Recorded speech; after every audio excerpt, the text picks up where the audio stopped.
Transaction broker relationship. Under Florida law, it is presumed that all licensees are operating as transaction brokers unless a single agent or a no brokerage relationship is established in writing with the customer. A transaction broker is a broker who provides limited representation to a buyer, a seller, or both in a real estate transaction, but does not represent either party in a fiduciary capacity or as a single agent. Transaction brokers provide a limited form of non-fiduciary representation to a buyer, a seller, or both in a real estate transaction. In this relationship, the seller or the buyer is considered a customer of the real estate broker and not a principal. In a transaction broker relationship, the buyer or the seller, who is the customer, is not responsible for the acts of a licensee. Chapter 475 defines customer to mean a member of the public who is or may be a buyer or a seller of real property and may or may not be represented by a real estate licensee in an authorized brokerage relationship. Therefore, the seller or the buyer who chooses limited representation is a customer under the transaction broker relationship.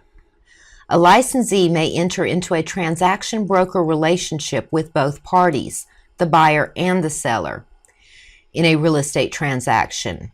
The 7 duties of a transaction broker are as follows. 1. Account for all funds. Brokers must account for all funds entrusted to them with regard to a real estate transaction. Such holdings are considered trust funds or escrow funds. Money and valuables entrusted to a broker must be kept separate from the broker's funds. The broker is not entitled to any trust or escrow funds until the transaction is concluded at the title closing. Brokers are required to keep complete records of all transactions and funds, as well as make available to the Department of Business and Professional Regulation, or the DBPR, such books, accounts, and records as will enable the DBPR to determine whether the broker is in compliance with Chapter 475. 2. Disclose all known facts that materially affect the value of residential real property and are not readily observable to the buyer. Licensees have a duty to disclose to buyers all known facts that materially affect the value of residential property. For example, a licensee is obligated to inform the buyer if there are cracks in the tile floor under the wall-to-wall carpeting that were caused by the foundation settling. Questions sometimes arise regarding whether certain information concerning the seller or previous occupants of a property must be disclosed to prospective buyers. Federal fair housing law and Florida statutes specifically mandate that the fact that an occupant of real property is infected or has been infected with human immunodeficiency virus, or HIV, or is diagnosed with acquired immune deficiency syndrome is not a material fact in a real estate transaction. This is personal medical information and must not be disclosed without prior authorization.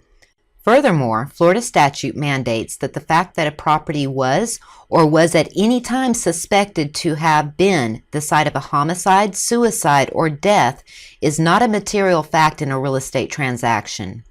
A cause of action will not arise against a property owner or a real estate licensee for failure to disclose any of the information or events listed above. Deal honestly and fairly. Licensees owe a duty of good faith and honesty to customers. A broker's customers are entitled to rely on any material statement related to a real estate transaction that is made by a licensee. Licensees should use caution when discussing with a buyer that the seller will do or not do certain things such as repairs. If a licensee tells a buyer that a repair will be done and the seller doesn't agree to the said repairs, the licensee could be disciplined and/or be responsible for said repairs. Number 4, use skill, care, and diligence in the transaction. The broker, for example, must keep informed of current zoning and other developments that may affect the value of property and must use diligence in facilitating the transaction.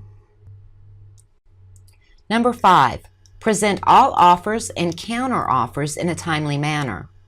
Unless a party has previously directed the licensee otherwise in writing, the licensee must present all oral and written offers and counter-offers in a timely manner, even if a valid contract exists.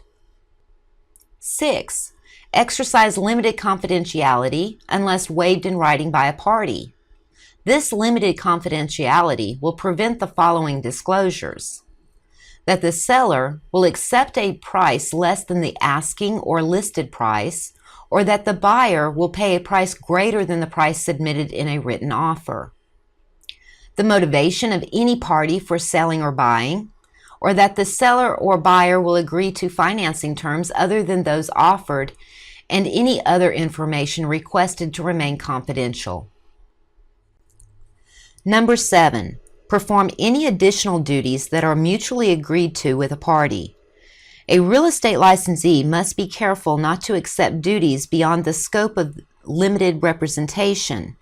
To do so might create an unintended fiduciary relationship with a customer.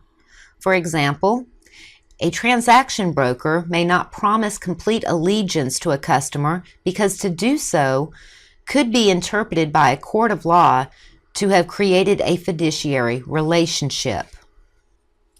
In a transaction broker relationship, the parties to the real estate transaction are giving up their rights to undivided loyalty of a licensee.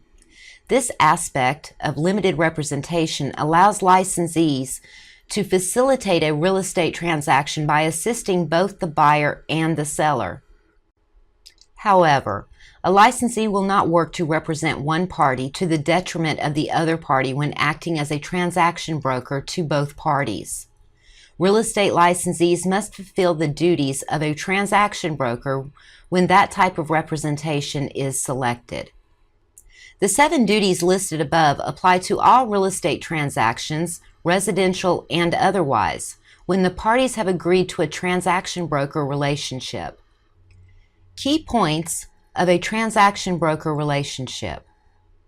Transaction broker relationship is presumed in all residential and non-residential transactions.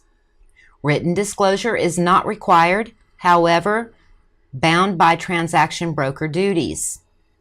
Limited representation to a buyer, a seller, or both the buyer and the seller in the same transaction within the same brokerage.